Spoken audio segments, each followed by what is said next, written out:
ಯಾವುದೇ ಮುಚ್ಚುಮರೆ ಇಲ್ಲ. ಯಾರನ್ನು ಮೆಚ್ಚಿಸುವ ಪ್ರಶ್ನೆ ಇಲ್ಲವೇ ಇಲ್ಲ. ನೇರ ಪ್ರಶ್ನೆ, ನೇರ ಉತ್ತರ. ಇದು ಜನಮನ.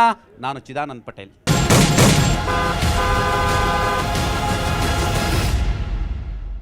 ರಾಜ್ಯದಲ್ಲಿ ಮೈತ್ರಿ ಪರ್ವ ಆರಂಭವಾಗಿದೆ.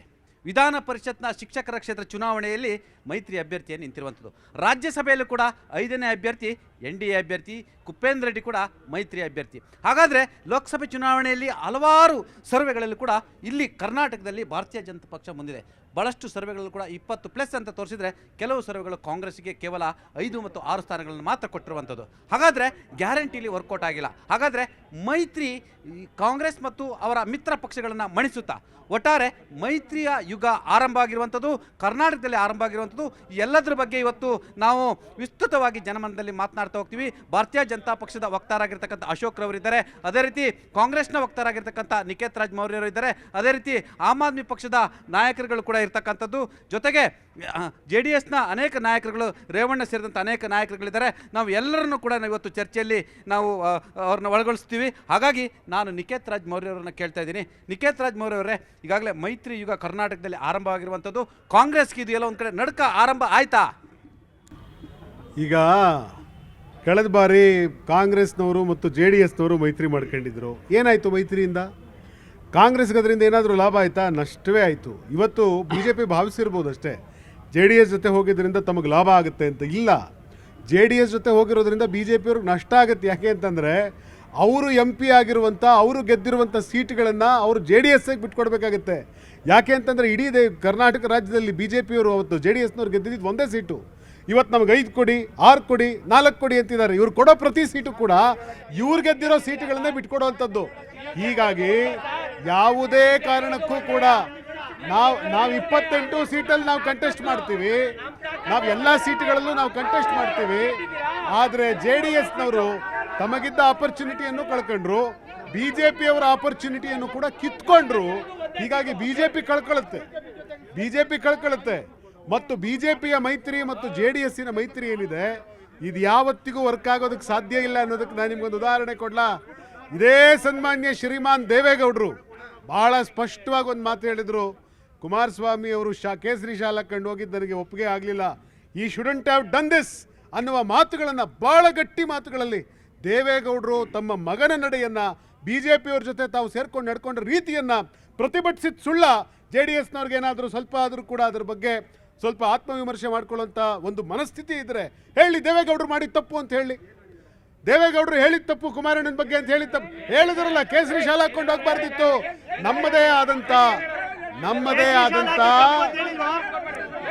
ಇವರಿಗೆ ಪಾಪ JDSನ ಶಾಲನ್ನ, ನಾನು ನಿಮ್ಮ ಹತ್ರ ಬರ್ತೀನಿ. JDSನ ಶಾಲನ್ನೇ ಪಾಪ ಮರ್ತು ಬಿಟ್ಟಿದ್ದಾರೆ. ಇವತ್ತೇನಾಗ್ತಾ ಇದೆ ಅಂದ್ರೆ, ಇಷ್ಟು ದಿವಸ JDSನವರೆಲ್ಲರೂ ಕೂಡ ದೇವೇಗೌಡ ಅಪ್ಪಾಜಿ ಜಿಂದಾಬಾದ್ ಅಂತ ಇದ್ರು, ಕುಮಾರಣ್ಣ ಜಿಂದಾಬಾದ್ ಅಂತ ಇದ್ರು. ಈಗ ಮರ್ತೋಗಿದ್ದಾರೆ. JDS ಕಾರ್ಯಕರ್ತರೆಲ್ಲರೂ ಕೂಡ ಮೋದಿ ಅನ್ನಕ್ಕೆ JDSನವ್ರು ಶುರು ಮಾಡಿದ್ದಾರೆ. ತಮ್ಮ ಅಸ್ತಿತ್ವವನ್ನು ಕಳ್ಕೊಂಡು JDS ಕರ್ನಾಟಕದಲ್ಲಿ ತಾವು ನಿರ್ನಾಮ ಆಗೋ ಕಡೆಗೆ ಹೆಜ್ಜೆ ಹಾಕ್ತಾ ಇದ್ದಾರೆ. ಕರ್ನಾಟಕದಲ್ಲಿ ಲೋಕಸಭೆ ಚುನಾವಣೆ ಹಲವಾರು ಮೈತ್ರಿ, ನೀವು ಕೂಡ ತುಮಕೂರು ಲೋಕಸಭಾ ಕ್ಷೇತ್ರದ ಆಕಾಂಕ್ಷಿ ಕೂಡ ಇರ್ತಕ್ಕಂಥದ್ದು. ಈ ಮೈತ್ರಿಯಿಂದ ಎಲ್ಲೊಂದು ಕಡೆ ಕಾಂಗ್ರೆಸ್ಸಿಗೆ ದೊಡ್ಡ ಹೊಡೆತ ಬೀಳುತ್ತೆ. ಚುನಾವಣಾ ಪೂರ್ವ ಸಮೀಕ್ಷೆಗಳು ಕೂಡ JDS ಮತ್ತು ಭಾರತೀಯ ಜನತಾ ಪಕ್ಷದ ಎರಡೂ ಪಕ್ಷಗಳು ಒಟ್ಟಾಗಿ ಹೋದರೆ ಹೆಚ್ಚು ಸ್ಥಾನಗಳನ್ನ ಗೆಲ್ಲಕ್ಕೆ ಸಾಧ್ಯ. 20 ಸ್ಥಾನಗಳನ್ನ ಕೊಟ್ಟಿರುವಂಥದ್ದು. ಅಶೋಕ್ ಅವರೇ, ನಿಖೇತ್ ರಾಜ್ ಮೌರ್ಯ ಅವರು ಒಂದು ಮಾತನ್ನು ಹೇಳ್ತಾ ಇದ್ರು, ಮೈತ್ರಿಯಿಂದ ಲಾಭಕ್ಕಿಂತ ನಷ್ಟವೇ ಹೆಚ್ಚು, ನಮಗೆ ಇದರಿಂದ ಭಯ ಇಲ್ಲ. ಸರ್ವೆಗಳು, ಚುನಾವಣಾ ಪೂರ್ವ ಸರ್ವೆಗಳು, ಏನೇ ಸರ್ವೆಗಳು ಕೊಟ್ಟಿರ್ಬೋದು. ವಿಧಾನಸಭಾ ಚುನಾವಣೆಯಲ್ಲೂ ಕೂಡ ಎಲ್ಲೊಂದು ಕಡೆ 80 ಸ್ಥಾನಗಳನ್ನ ಭಾರತೀಯ ಜನತಾ ಪಕ್ಷ ಗೆಲ್ಲುವ ಅವಕಾಶಗಳಿತ್ತು. JDS ಎಲ್ಲೊಂದು ಕಡೆ ಕಿಂಗ್ ಮೇಕರ್ ಆಗುತ್ತೆ ಅಂತ ಹೇಳಿದ್ರು. ಆದರೆ ಈ ಚುನಾವಣಾ ಪೂರ್ವ ಸಮೀಕ್ಷೆಗಳು ಎಲ್ಲವೂ ಕೂಡ ಹುಸಿಯಾಯಿತು. ಹಾಗಾಗಿ ಅವ್ರದ್ದು ಮೈತ್ರಿ ಪರ್ವ ಆರಂಭವಾಗಿದೆ. ಆದರೆ ಜೆಲ್ಲಾಗೋದು ಕಷ್ಟ ಅನ್ನೋ ಒಂದು ಮಾತನ್ನು ನಿಖೇತ್ ರಾಜ್ ಮೌರ್ಯ ಅವರು ಹೇಳ್ತಿದ್ದಾರೆ. ನಿಖೇತ್ ರಾಜ್ ಮೌರ್ಯ ಅವರು ಕರ್ನಾಟಕದ ರಾಜಕೀಯ ವ್ಯವಸ್ಥೆಯಿಂದ ತುಂಬ ದೂರ ಉಳಿದಿದ್ದಾರೆ ಅಂತ ನಾನು ಅಂದ್ಕೊಳ್ತೀನಿ. ಯಾಕೆ ಅಂತಂದರೆ, ಕರ್ನಾಟಕದಲ್ಲಿ ನೀವು ಟ್ರೆಡಿಷ್ನಲ್ ಆಗಿ ನೋಡಿದ್ರೆ, ನಾವು ದಕ್ಷಿಣ ಕರ್ನಾಟಕ ಇನ್ ಸ್ಪೆಸಿಫಿಕ್ ಒಕ್ಕಲಿಗರ ಪ್ರಾಬಲ್ಯ ಇರತಕ್ಕಂತಹ ಜಿಲ್ಲೆಗಳಲ್ಲಿ ಅಲ್ಲಿ ಬಿ ಜೆ ಪಿಯ ಪರ್ಫಾರ್ಮೆನ್ಸು ತುಂಬ ಚೆನ್ನಾಗಿದ್ಬಿಟ್ಟಿತ್ತು ಅಂತ ನಾವೇನು ಹೇಳಲ್ಲ, ಆಯಿತಾ. ಹಾಗೇನೆ ಉತ್ತರ ಕರ್ನಾಟಕ ಇರ್ಬೋದು ಅಥವಾ ನಾನ್ ಒಕ್ಕಲಿಗ ಸೀಟ್ಸಲ್ಲಿ ಬಿ ಜೆ ಪಿಯ ಪರ್ಫಾರ್ಮೆನ್ಸು ಮತ್ತು ಕಾಂಗ್ರೆಸ್ಗೆ ನೇರ ಸ್ಪರ್ಧೆ ಇತ್ತು. ಆಮೇಲೆ ಒಕ್ಕಲಿಗರ ಪ್ರಾಬಲ್ಯ ಇರತಕ್ಕಂಥ ಕ್ಷೇತ್ರಗಳಲ್ಲಿ ಬಿಕಾಸ್ ಆಫ್ XYZ ರೀಸನ್ಸ್ ಜನತಾದಳದ ದೇವೇಗೌಡರು ಮತ್ತು ಕಾಂಗ್ರೆಸ್ ನಡುವೆ ಸದಾ ಪೈಪೋಟಿ ಇತ್ತು. ಈಗೇನಾಗ್ತಿದೆ ಅಂತಂದರೆ ನೈಜವಾಗಿ ಇವತ್ತು ಜನತಾದಳದ ಅಲಯನ್ಸು BJP ಜೊತೆ ಆಗಿದ್ದರಿಂದ ಒಕ್ಕಲಿಗರ ಪ್ರಾಬಲ್ಯತೆ ಇರತಕ್ಕಂಥ ಕ್ಷೇತ್ರಗಳಲ್ಲಿ JDS ಮತ್ತು BJP ಜೊತೆಗೂಡಿ ಚುನಾವಣೆ ಮಾಡೋದು, ಜೊತೆಗೆ ರಾಯಚೂರು ತೆಗೆದುಕೊಳ್ಳೋಣ ಉದಾಹರಣೆಗೆ, ಮತ್ತು ಬೀದರ್ ತೆಗೆದುಕೊಳ್ಳೋಣ ಉದಾಹರಣೆಗೆ, ಗುಲ್ಬರ್ಗ ತೆಗೆದುಕೊಳ್ಳೋಣ, ಅಲ್ಲಿ ಒಂದಷ್ಟು ಮತದಾರರು ದೇವೇಗೌಡರ ಅನೇಕ ಫ್ಯಾಕ್ಟರ್ಸ್ ಬಿಕಾಸ್ ಆಫ್ ನೀರಾವರಿ, ಬಿಕಾಸ್ ಆಫ್ ದೇವೇಗೌಡರು ಮಾಡಿದಂಥ ಕಾಂಟ್ರಿಬ್ಯೂಷನ್ನು ಯಾರೂ ಸಹ ಮರೆಯೋಕ್ಕಾಗಲ್ಲ. ಅದನ್ನೇನಾದರೂ ಮರೆತರೆ ಕರ್ನಾಟಕದ ಜನ ಮೂರ್ಖರಾಗ್ತಾರೆ. ಯಾಕೆ ಅಂತಂದರೆ ದೇವೇಗೌಡರು ಒಂದು ಮಹಾನ್ ವ್ಯಕ್ತಿತ್ವ, ನೀರಾವರಿ ಕ್ಷೇತ್ರದಲ್ಲಿ ಅನೇಕ ಕೊಡುಗೆಗಳನ್ನ ತಮ್ಮದೇ ಅಂತ ಕೊಡುಗೆಗಳನ್ನ ಕೊಟ್ಟಿದ್ದಾರೆ. ರಸ್ತೆಗಳಲ್ಲಿ ಅವರು ಪ್ರಧಾನಮಂತ್ರಿಗಳಾಗಿದ್ದಾಗ in fact DPR for golden quadrilateral was also done by Deve Gowda ji. ಇದೆಲ್ಲನೂ ಸಹ ಕರ್ನಾಟಕ ಜನಗೂ ಅರ್ಥ ಆಗಿದೆ, ಪ್ರತಿಯೊಬ್ಬರಿಗೂ ಅರ್ಥ ಆಗಿದೆ. ಗೊತ್ತಿಲ್ಲ ಅಂದರೆ ಈ ಮೈತ್ರಿ ಭಾರತೀಯ ಜನತಾ ಪಕ್ಷಕ್ಕೆ JDS ಉಸಿರು ಕೊಡ್ತಿದೆಯಾ ಅಥವಾ JDSನ ಉಳಿಸ್ಲಿಕ್ಕೆ ಭಾರತೀಯ ಜನತಾ ಪಕ್ಷ ಉಸಿರನ್ನು ಕೊಡ್ತಾ ಇದೆಯಾ ಸರ್? ನೋಡಿ, ಇಬ್ಬರೂ ಸಹ ಸಿನರ್ಜಿ ಅಂತ ಒಂದು ಪದ ಉಪಯೋಗಿಸ್ತೀವಿ ಮ್ಯಾನೇಜ್ಮೆಂಟ್ ಸರ್ಕಲ್ಸಲ್ಲಿ ನಾವು, ಅಥವಾ ಜೊತೆಗೆ ಹೋಗೋದು ಅಂತ ಹೇಳ್ಬಿಟ್ಟು ಒಂದು ಉಪಯೋಗಿಸ್ತೀವಿ. ಜೊತೆಗೆ ಹೋದಂತಹ ಸಂದರ್ಭಗಳಲ್ಲಿ JDSನ ಒಂದಷ್ಟು ಮತಗಳಲ್ಲೂ ಈಗ ನಾನು 3 ಜಿಲ್ಲೆಗಳು ಹೇಳಿದೆ, ಉತ್ತರ ಕರ್ನಾಟಕದಲ್ಲಿ ಬೀದರು, ಗುಲ್ಬರ್ಗ ಇರ್ಬೋದು, ರಾಯಚೂರು ಇರ್ಬೋದು, ಮತ್ತು ಇನ್ಫ್ಯಾಕ್ಟ್ ಬಿಜಾಪುರ ಇರ್ಬೋದು, ಇಲ್ಲೆಲ್ಲನೂ ಸಹ ನೈಜವಾಗಿ JDS ಓಟ್ಸು BJPಗೆ ಶಿಫ್ಟ್ ಆಗ್ತದೆ. ಮತ್ತು ನಾವು ಎಲ್ಲಿ ಮಂಡ್ಯ ಅಥವಾ ಹಾಸನ ನಮ್ಮ ಏನು ಹಿರಿಯ ನಾಯಕರು ಏನು ಡಿಸೈಡ್ ಮಾಡ್ತಾರೋ ಅದ್ರ ಪ್ರಕಾರ ಅಂಥ ಕಡೆ BJPಯ ಏನು ಟ್ರೆಡಿಷ್ನಲ್ ಓಟ್ಸ್ ಇತ್ತು ಒಂದಷ್ಟು ಜನ, ಅವರೂ ಸಹ JDSಗೆ ಮತ ಕೊಡ್ತಕ್ಕಂಥ ಕೆಲಸನ ಮಾಡ್ತಾರೆ ಇದ್ರು. ಆದರೆ ಇವತ್ತು ಚುನಾವಣೆ ನಡೀತಾ ಇದೆ, ನಾಳೆಗೆ ನಮ್ಮ ಶಿಕ್ಷಕರ ಕ್ಷೇತ್ರದಲ್ಲಿ ನೋಡಿ, ಇಲ್ಲಿ ಪಾಪ ನಿಖೇತ್ ರಾಜ್ ಮೌರ್ಯ ಅವ್ರು ನೋಡಿದಾರೋ ಇಲ್ಲೋ, ನಾನು ಒಬ್ಬ ಆಕಾಂಕ್ಷಿ ಆಗಿದ್ದೆ ಅಲ್ಲಿ. ಆದರೆ ಏನಂತಂದರೆ 3500 ಅಲ್ಲಿ JDSನ ಓಟ್ಸು, 4200 BJPಯ ಓಟ್ಸು, ಕಾಂಗ್ರೆಸ್ಗಲ್ಲಿ ನೆಲೆನೇ ಇರಲಿಲ್ಲ. ಕಾಂಗ್ರೆಸ್ನ ಲಾಸ್ಟ್ ಟೈಮ್ ಪೀಟರ್ ಅವ್ರು ನಿಂತ್ಕೊಂಡಾಗ 801 802 ಓಟ ತಗೊಂಡ್ರು. ಅಲ್ಲಿ ಪುಟ್ಟಣ್ಣನವರು ಅವ್ರದೇ ಆದಂತಹ ಕುತಂತ್ರಗಳಿಂದ ಅವರು ಒಂದಷ್ಟು ಓಟ್ಗಳ ಬ್ಯಾಂಕ್ನ ಮಾಡ್ಕೊಂಡಿದ್ದಾರೆ. ಅವ್ರ ಪಕ್ಷಕ್ಕೆ ಜಿಗಿದ್ರಿಂದ ಅವ್ರ ಈ ಸತಿ ಸೋಲೋದಂತ. ಪುಟ್ಟಣ್ಣನವರು JDSನಲ್ಲೂ ಕೂಡ ಇದ್ರು, JDSನಿಂದ ಭಾರತೀಯ ಜನತಾ ಪಕ್ಷ ಬಂದ ಕೂಡ ಇದೇ ಕುತಂತ್ರವನ್ನು ಮಾಡಿದ್ರ. ನೋಡಿ, ಕುತಂತ್ರಗಳನ್ನ ಪಕ್ಷಗಳು ಮಾಡ್ತವೆ, ಅದನ್ನೇ ನಾನು ತಪ್ಪು ಅಂತ ಹೇಳಲ್ಲ. ಆದರೆ ಪುಟ್ಟಣ್ಣನವರು ಸ್ವಲ್ಪ ಹೈಯೆಸ್ಟ್ ಪ್ರಮಾಣದಲ್ಲಿ ಮಾಡಿದ್ದಾರೆ ಅಂತಕ್ಕಂಥದ್ದು ಶಿಕ್ಷಕರು ಹೇಳ್ತಕ್ಕಂತಹ ವಾದ, ಅದು ನನ್ನ ಆಪಾದನೆ ಅವ್ರ ಮೇಲೆ ಅಲ್ಲ. ಆದರೆ ಪುಟ್ಟಣ್ಣನವರು ಈ ಸತಿ ಸೋಲ್ತಾರೆ. ಯಾಕೆ ಅಂತಂದರೆ 3800 ಓಟು JDSನು, 4200 ಓಟು BJPಯ ಓಟುಗಳಿಂದ ಅವ್ರು ಈ ಸತಿ ಇವತ್ತು ಗಡಗಡ ಅಂತ ನಡುಗ್ತಾ ಇರ್ತಕ್ಕಂಥದ್ದು ಓನ್ಲಿ ಬಿಕಾಸ್ ಆಫ್ ದಿಸ್. ಪುಟ್ಟಣ್ಣವ್ರಿಗೆ ಒಂದಷ್ಟು ಓಟ್ ಬೀಳುತ್ತೆ, ಅವರ ಏನೊಂದು ಸಿಸ್ಟಮ್ ಇದೆ, ಇವತ್ತು ರಾತ್ರಿ ಏನು ಕೆಲಸ ಮಾಡುತ್ತೆ ಸಿಸ್ಟಮು, ಆ ಸಿಸ್ಟಮಿಂದ ಒಂದಷ್ಟು ಓಟ್ಗಳನ್ನ ಪಡ್ಕೊಬೋದು ಪುಟ್ಟಣ್ಣ. ಆದರೆ ಪುಟ್ಟಣ್ಣನವರು ಸೋಲಿನ ಭೀತಿ ಖಂಡಿತವಾಗ್ಲೂ ಕಾಣಿಸ್ತಾ ಇದೆ. ಆದರೆ ಇದು ಬರೀ ಶಿಕ್ಷಕರ ಕ್ಷೇತ್ರಕ್ಕೆ ನಿಲ್ತಾ ಇಲ್ಲ. ನಾನು JDS ನಾನು ನಿಮ್ಮ ಹತ್ರ ಬರ್ತೀನಿ. ರೇವಣ್ಣವರೇ, ಒಂದು ನಿಮಿಷ ರೇವಣ್ಣವರೇ, ಅಶೋಕ್ ಅವರು ಹೇಳಿದರು ನಮ್ಮಿಬ್ಬರದು ಸಿನರ್ಜಿ ಅಂತ ಹೇಳಿದರು. ಈ ಸಂದರ್ಭದಲ್ಲಿ ಮೈತ್ರಿ ನಿಮ್ಮದು ಆರಂಭ ಆಗಿದೆ. ಶಿಕ್ಷಕರ ಕ್ಷೇತ್ರ ಚುನಾವಣೆಯಿಂದ ಹಿಡಿದು ರಾಜ್ಯಸಭಾ ಚುನಾವಣೆಯಿಂದ ಹಿಡಿದು ಇದೀಗ ಸೀಟ್ ಅನೌನ್ಸ್ ಆಗಿಲ್ಲ, ಆದರೆ ಕಾರ್ಯಕರ್ತರು ಜೆಲ್ಲಾಗ್ತಾರ? ಈಗಾಗಲೇ ನೋಡಿ, ಹಾಸನದಲ್ಲಿ ನೇರವಾಗಿ ಭಾರತೀಯ ಜನತಾ ಪಕ್ಷದ ಪ್ರಧಾನ ಕಾರ್ಯದರ್ಶಿ ಪ್ರೀತಮ್ ಗೌಡ್ರು XMLA ಅಮಿತ್ ಶಾ ಅವರು ಮೀಟಿಂಗನ್ನು ಮಾಡ್ತಾರೆ, ಆದರೂ ಕೂಡ ನೇರವಾಗಿ ಹೇಳ್ತಾರೆ ನಾವು JDS ಜೊತೆ ನಾವು ಹಾಸನ ಜಿಲ್ಲೆಯಲ್ಲಿ ಕೊಲ್ಯೂಡ್ ಆಗಲ್ಲ ಅಂತ ಹೇಳ್ತಾರೆ. ಈ ಥರದವೆಲ್ಲ ಒಂದು ಕಡೆ ಕಾರ್ಯಕರ್ತರ ನಡುವೆ ಒಂದಷ್ಟು ಡಿಫ್ರೆನ್ಸಸ್ ಆಫ್ ಒಪಿನಿಯನ್ ಬಂದು ಈ ಮೈತ್ರಿಯಲ್ಲಿ ಕೆಲವೊಂದು ಕಡೆ ನಿಮಗೆ ತೊಂದರೆ ಆಗುತ್ತಾ? ಏನಾಗಲ್ಲ ಸರ್. ನಾವು ಫಸ್ಟೇ BJP ಜೊತೆ ಹೋಗಿದ್ರೆ, ಹಿಂದೆ ಕುಮಾರಸ್ವಾಮಿ BJP ಜೊತೆ ಸರ್ಕಾರ ಮಾಡಿದಂಥ ಸಂದರ್ಭದಲ್ಲಿ ನೋಡಿ 2006ರಲ್ಲಿ ಎಂಥ ರಾಜ್ಯಕ್ಕೆ ಕೊಡುಗೆ ಕೊಟ್ಟರು. ಅದೇ ಇವ್ರ ಜೊತೆ ದರಿದ್ರ ಕಾಂಗ್ರೆಸ್ನವ್ರ ಜೊತೆ 2018ಕ್ಕೆ ಹೋಗಿ ನಾವು ಅನುಭವಿಸ್ಬಿಟ್ವಿ. ಇವರೇ ನಮ್ಮ ಮನೆ ಬಾಗ್ಲಿಗೆ ಬಂದು ಕರ್ಕೊಂಡೋಗಿ ತಟ್ಟೆ ಕೊಟ್ಟು ಊಟ ಕಿತ್ಕೊಂಡ್ರು. ತಟ್ಟೆ ಇಟ್ಟರು, ಊಟ ಇಕ್ಲಿಲ್ಲ.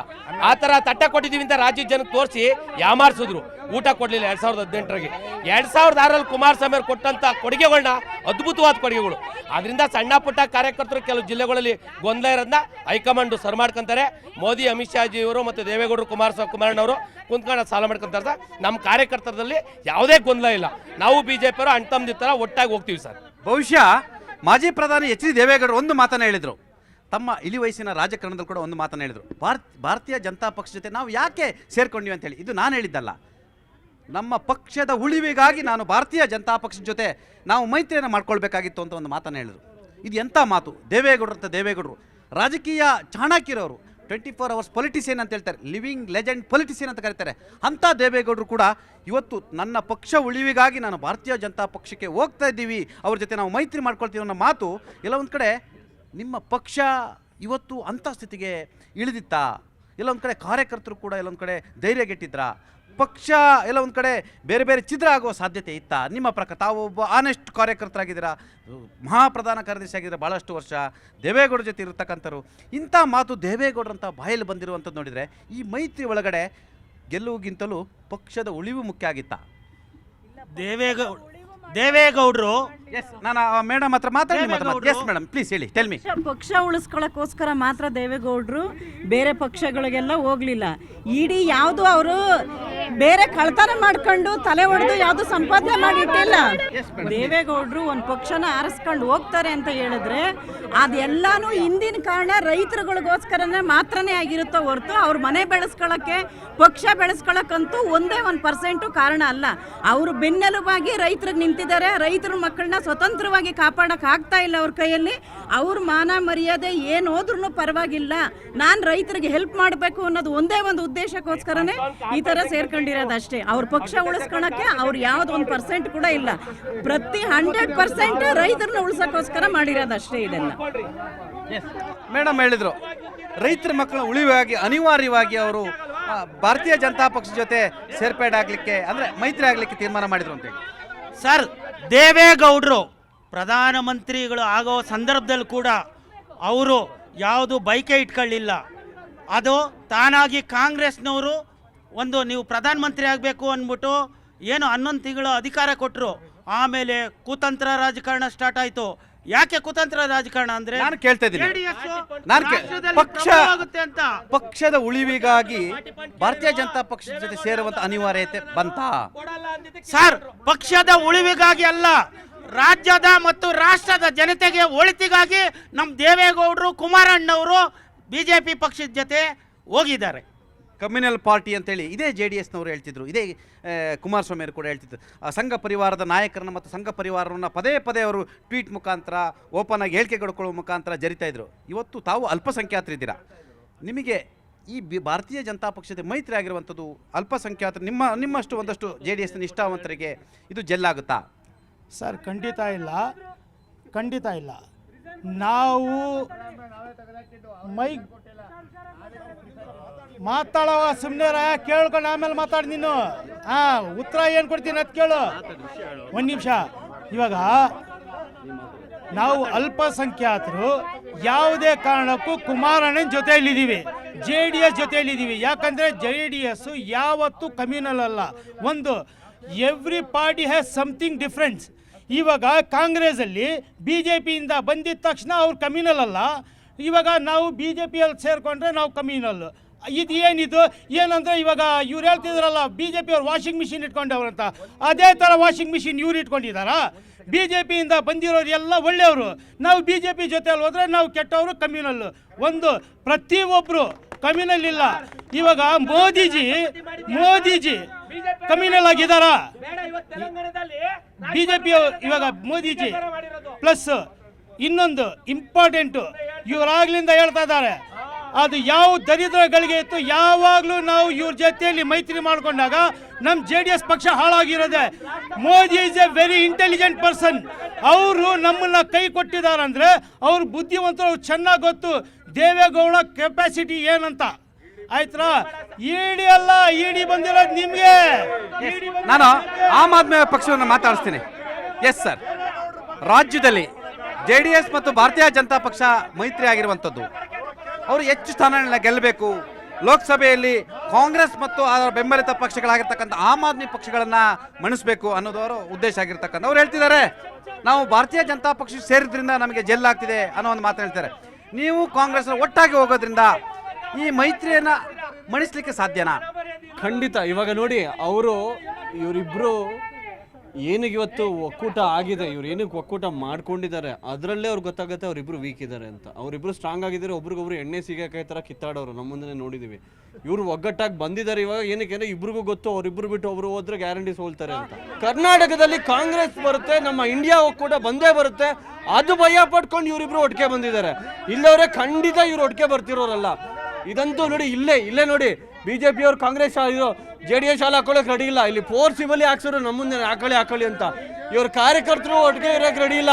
ಇವನ್ ಚುನಾವಣೆಗೋಸ್ಕರ 3 ತಿಂಗಳು ಆಮೇಲೆ ನೋಡಿ ಮತ್ತೆ JDS ಅವರು ಸೋತ ಮೇಲೆ ಅದೇ BJP ವಿರುದ್ಧ ಮಾತಾಡೋಕೆ ಶುರು ಮಾಡ್ತಾರೆ ವಿನ ಇವ್ರಿಗೆ ಯಾವ ನೈತಿಕತೆನೂ ಇಲ್ಲ, ಒಗ್ಗಟ್ಟಾಗೂ ಬರೋದಿಲ್ಲ. ಕರ್ನಾಟಕ ಜನ ವಿರುದ್ಧ ಓಡಿಸ್ತಾರೆ. ಎಸ್, ಪಂಜಾಬ್ನಲ್ಲಿ ಕಾಂಗ್ರೆಸ್ ಮತ್ತು ಆಮ್ ಆದ್ಮಿ ಪಾರ್ಟಿಯವರು ಕಿತ್ತಾಡ್ಕೊಳ್ತಿದ್ರ. ನಾವು ಒಂದೇ ಒಂದು ಸೀಟನ್ನು ಕೂಡ ಕಾಂಗ್ರೆಸ್ಗೆ ಕೊಡಲ್ಲ ಅಂತೇಳಿ ಪಂಜಾಬ್ನ ನಿಮ್ಮ ಮುಖ್ಯಮಂತ್ರಿಗಳು ಹೇಳ್ತಿದ್ದಾರೆ. ಕರ್ನಾಟಕದಲ್ಲಿ ನೀವು ಜೆಲ್ಲಾಗ್ತೀರಾ ಆಮ್ ಆದ್ಮಿ ಪಕ್ಷ ಮತ್ತು ಕಾಂಗ್ರೆಸ್ನ ಕಾರ್ಯಕರ್ತರು, ನಾಯಕರುಗಳು? ನಮ್ಮ ಮುಖ್ಯಮಂತ್ರಿ ಎಲ್ಲೂ ಹತ್ರ ಹೇಳಲೇ ಇಲ್ಲ ಸರ್. ನೀವು ಹೇಳ್ತಾ ಇದ್ದೀರಾ ಮೀಡಿಯಾದವರು. ನಮ್ಮ ಮುಖ್ಯಮಂತ್ರಿ ಎಲ್ಲಾದ್ರೂ ಹತ್ರ ಸ್ಟೇಟ್ಮೆಂಟ್ ಕೊಟ್ಟಿದ್ರೆ ತೋರಿಸಿ. ಪಂಜಾಬ್ನಲ್ಲಿ ಬಹಿರಂಗವಾಗಿ ಹೇಳಿಕೆಯನ್ನು ಕೊಟ್ಟಿದ್ದಾರೆ. ನಾವು ಸ್ವತಂತ್ರವಾಗಿ ಸ್ಪರ್ಧೆ ಮಾಡ್ತೀವಿ ಅಂತ ಹೇಳ್ತಾ ಇದ್ದಾರೆ. ಅಫಿಷಿಯಲ್ ಸ್ಟೇಟ್ಮೆಂಟ್ ಎಲ್ಲೂ ಇಲ್ಲ ಸರ್. ನೀವು ಮೀಡಿಯಾದವ್ರು ಗೊಂದಲ ಮಾಡಕ್ಕೆ ತೋರಿಸ್ತಾ ಇದ್ದೀರಾ ಅಷ್ಟೇ. ಜನರ ಅಭಿವೃದ್ಧಿ, ಜನರಿಗೆ ಸಿಗಬೇಕಾದಂಥ ಟ್ಯಾಕ್ಸ್ ಅಮೌಂಟು, ರಿಟರ್ನ್ ಅಮೌಂಟ್ ಸಿಗಬೇಕು. ಇವತ್ತೇನು GST 1,31,281 ಕೋಟಿ ನಮ್ಮ ಕರ್ನಾಟಕ ಜನ ಕಟ್ಟಿದ್ದಾರೆ ಎಲ್ಲಕ್ಕೆ, ಕೇಂದ್ರಕ್ಕೆ. ಆದರೆ ಎಷ್ಟು ಕೊಟ್ಟಿದ್ದಾರೆ? 4,341 ಕೋಟಿ ರೂಪಾಯಿ ಕೊಟ್ಟಿದ್ದಾರೆ. ಈ ಜನರ ತೆರಿಗೆ ಹಣವನ್ನ ಮತ್ತೆ ನಾವು ಜನರಿಗೆ ನೀಡುವಂತ ಪ್ರಯತ್ನ ಮಾಡ್ತೀವಿ ಹೊರತು ಕಾಂಗ್ರೆಸ್ ಗೆಳೆಯರ ಜೊತೆ ನಾನು ಮಾತಾಡ್ತೀನಿ. ನಿಖೇತ್ ರಾಜ್ ಮೌರ್ಯ ಅವರೇ, ಅದಕ್ಕೂ ಮೊದಲು ನಿಮ್ಮ ಹತ್ರ ಮಾತಾಡ್ತೀನಿ. ನಿಮಗೂ ಆಮ್ ಆದ್ಮಿಗೂ ಜೆಲ್ಲಾಗುತ್ತಾ? ನಾವು ಆಮ್ ಆದ್ಮಿ ಪಾರ್ಟಿಯವರು ಎರಡೇ ಅಲ್ಲ, ಇನ್ನೂ ತುಂಬ ಪಾರ್ಟಿಗಳು ಯಾರು ಪ್ರಜಾಪ್ರಭುತ್ವವನ್ನು ಉಳಿಸ್ಬೇಕು, ಕರ್ನಾಟಕಕ್ಕೆ ಒಳ್ಳೇದು ಮಾಡಬೇಕು ಅಂತ ಇದ್ದಾರೋ ಯಾರು ಬೇಕಾದ್ರೂ ಬಂದು ನಮ್ಮ ಜೊತೆ ಕೈ ಜೋಡಿಸ್ಬೋದು. ನಮ್ಮ ಅಶೋಕ್ ಕುಮಾರ್ ಅವರು BJP ಅವರು ಹೇಳಿದರು ಶಿಕ್ಷಕರ ಕ್ಷೇತ್ರದ ಚುನಾವಣೆ ಬಗ್ಗೆ. ರಾತ್ರಿ ಪುಟ್ಟಣ್ಣ ಅವರು ಇವತ್ತಿನ ರಾತ್ರಿ ಸಿಸ್ಟಮ್ಮು ಚೇಂಜ್ ಮಾಡತ್ತೆ ಅಂತ. ನಾನು ಅದೇ ಮಾತು ಅವ್ರನ್ನ ಕೇಳ್ತೀನಿ. ಮೋದಿಯವರು ಹಂಗಾದ್ರೆ 400 ಸೀಟ್ ಹೇಳ್ತಾರೆ, ಅದು ರಾತ್ರಿ ಸಿಸ್ಟಮ್ ಬಗ್ಗೆ ಹಂಗಾದ್ರೆ ಅದಕ್ಕೆ ಉತ್ತರ ಕೊಡಬೇಕು ಅವರು. 400 ಸೀಟ್ ಅವ್ರು ಹೇಳ್ತಾ ಇದಾರಲ್ಲ, ಆ ರಾತ್ರಿ ಸಿಸ್ಟಮ್ನ ಉಪಯೋಗಿಸ್ಕೊಂಡು ಮಾಡ್ತಾರೆ ಅವರು, ಅದಕ್ಕೆ ಉತ್ತರ ಕೊಡಬೇಕು ಅವರು. ಕರ್ನಾಟಕದಲ್ಲಿ ನಿಮ್ಮ ಪ್ರಕಾರ ನೀವು ಕೂಡ ಆಕಾಂಕ್ಷಿಸಿರೋ ಕಾರಣಕ್ಕಾಗಿ ನಾನು ಈ ಮಾತನ್ನು ಕೇಳ್ತಾ ಇದ್ದೀನಿ. ಸರ್ವೆಗಳಲ್ಲಿ ಕೂಡ 20 ಸೀಟನ್ನು ತೋರಿಸ್ತಿದ್ದಾರೆ. ಹಾಗಾದರೆ ಕಾಂಗ್ರೆಸ್ ಸರ್ಕಾರ ಜನಪ್ರಿಯ ಅಲ್ವಾ? ಕಾಂಗ್ರೆಸ್ ಸರ್ಕಾರ ಕೊಟ್ಟಿರ್ತಕ್ಕಂಥ ಗ್ಯಾರಂಟಿಗೆ ಋಣ ಮತದಾರರಿಗೆ ಇಲ್ವಾ? ನೋಡಿ, ಬಹಳ ಮುಖ್ಯವಾಗಿ ಏನು ಅಂತಂದರೆ ಕರ್ನಾಟಕ ರಾಜ್ಯದಲ್ಲಿರುವಂಥ ಕಾಂಗ್ರೆಸ್ ಸರ್ಕಾರ ಇವತ್ತು ಮನೆ ಕಾರ್ಯಕ್ರಮ ಕೊಟ್ಟಿದೆ. 5 ವರ್ಷದಿಂದ, ಅಂದರೆ ಕೆಲವೇ ದಿನಗಳ ಹಿಂದೆ BJP ಸರ್ಕಾರ ಇದ್ದಾಗ ಜನ ಏನು ನೋಡ್ತಾ ಇದ್ರು? ಪ್ರತಿ ದಿವಸ TV ಒಳಗಡೆ ಆಜಾನ್ ಗಲಾಟೆ, ಇದೇನೋ ಹಿಜಾಬಿನ ಗಲಾಟೆ, ಅದೆಂಥದ್ದು ಜಟ್ಕಾ ಕಟ್ ಮಾಂಸ ತಿನ್ನಬೇಕಾ, ಹಲಾಲ್ ಕಟ್ ಮಾಂಸ ತಿನ್ನಬೇಕಾ, ದಿನಾ ಬೆಳಗ್ಗೆ ಮಾಧ್ಯಮದೊಳಗಡೆ. ಮತ್ತು ಹಣ್ಣಿಗೂ ಜಾತಿ ಇತ್ತು. ಹಸಿರು ಬಣ್ಣದ ಹಣ್ಣು ಇದಂತೆ, ಕೇಸರಿ ಬಣ್ಣದ ಹಣ್ಣು ಇದಂತೆ. ಬಣ್ಣಕ್ಕೆ ಜಾತ್ರೆಯಲ್ಲಿ ಯಾರು ಒಂದು ಆಟೋ ಓಡಿಸ್ಬೇಕು, ಟ್ಯಾಕ್ಸಿ ಓಡಿಸ್ಬೇಕು, ಜಾತ್ರೆಯಲ್ಲಿ ಯಾರು ಕಡಲೆಪುರಿ ಮಾರಬೇಕು ಅನ್ನೋದು ಕೂಡ ಚರ್ಚೆಯ ವಿಷಯ ಆಗಿತ್ತು. ಉರಿಗೌಡ ನಂಜೇಗೌಡ ಚರ್ಚೆಯ ವಿಷಯ ಆಗಿತ್ತು. ಆದರೆ ಕಳೆದ 10 ತಿಂಗಳಿಂದ ಕರ್ನಾಟಕ ರಾಜ್ಯದಲ್ಲಿ ಜನ ಏನು ಬಗ್ಗೆ ಮಾತಾಡ್ತಾ ಇದ್ದಾರೆ ಅಂತಂದರೆ, ಬಡವರು ಫ್ರೀ ಕರೆಂಟ್ ಬಗ್ಗೆ ಮಾತನಾಡ್ತಾ ಇದ್ದಾರೆ. ಕರ್ನಾಟಕ ರಾಜ್ಯದ ಬಡವರು ಇವತ್ತು ಅನ್ನದ ಬಗ್ಗೆ ಮಾತನಾಡ್ತಾ ಇದ್ದಾರೆ. ಕರ್ನಾಟಕ ರಾಜ್ಯದಲ್ಲಿರುವಂಥ ಹೆಣ್ಮಕ್ಳು ಪಾಪ ಇವರೆಲ್ಲ ಇಲ್ಲಿ ಕಾರ್ಯಕ್ರಮಕ್ಕೆ ಬಂದಿದ್ದಾರಲ್ಲ, JDSನಷ್ಟು ಗಲಾಟೆ ಮಾಡ್ತಾ ಇದ್ದಾರೆ. ಈ ಹೆಣ್ಮಕ್ಳೆಲ್ಲ ಫ್ರೀ ಬಸ್ಸಲ್ಲಿ ಬಂದಿದ್ದಾರೆ. ಮತ್ತೆ ಇವ್ರ ಮನೆಗೆ ಹೋದ್ರೆ ಮತ್ತೆ ಇದೇ JDSನವ್ರು ಇವರೆಲ್ಲ ಇಲ್ಲಿ ಗಲಾಟೆ ಮಾಡ್ತಾ ಇದಾರಲ್ಲ, BJP JDSನವರು, ಇವ್ರ ಮನೆಗೆ ಹೋದ್ರೆ ಪ್ರತಿ ತಿಂಗಳು ಫ್ರೀ ಕರೆಂಟಿನ ಅನುಭವವನ್ನು ಪಡೀತಾ ಇದ್ದಾರೆ. ಇವ್ರಿಲ್ಲಿ ಎಷ್ಟೇ ಗಲಾಟೆ ಮಾಡಿದ್ರು ಕೂಡ ಇವ್ರ ಮನೆಗೆ ಹೋದ್ರೆ ಫ್ರೀ ಕರೆಂಟ್ ನೋಡಿ ಇವರ ಹೆಂಡತಿ ಕಾಂಗ್ರೆಸ್ಸಿಗೆ ಓಟ್ ಹಾಕ್ತಾರೆ. ಇವ್ರು ಎಷ್ಟೇ ಗಲಾಟೆ ಮಾಡಿದ್ರು ಕೂಡ ಇವ್ರ ತಾಯಿ ಫ್ರೀ ಬಸ್ಸಿಗೋಸ್ಕರ ಕಾಂಗ್ರೆಸ್ಸಿಗೆ ಓಟ್ ಹಾಕ್ತಾರೆ.